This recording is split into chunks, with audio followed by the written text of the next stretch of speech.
Hi everybody, greetings from New York City. I wish I was there in Winona with you all enjoying the design conference. I'm here to tell you a little bit about An Iliad. Okay, so I didn't study an Iliad in school. I read an Odyssey, so a lot of this was new information for me, and I'm sure many of you know far more about this than I do, but I was really excited to learn that An Iliad is not a piece of literature that has now been adapted for the stage, but it always had a tradition as a piece of oral storytelling. So we call the poet Homer when we read An Iliad, but the fact of the matter is there were many Homers telling this story to many audiences in taverns, in small rooms, in gatherings, in public.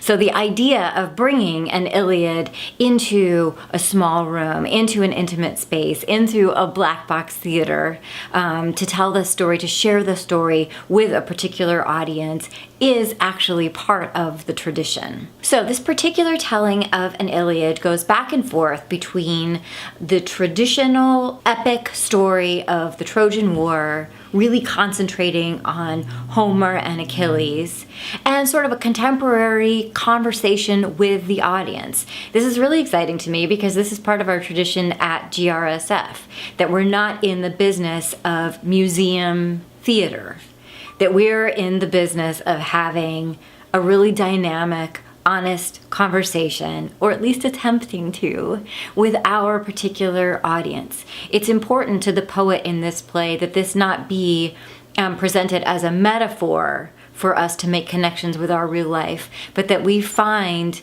contemporary examples of what's happening in the Trojan War that directly relate to us in our real life.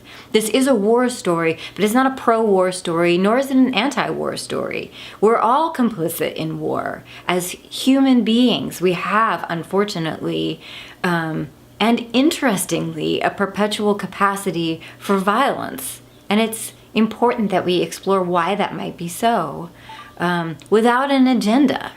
That we also recognize that there is beauty to be found inside of war, that there is powerful connection to be found inside of war. An Iliad is also a piece of theater.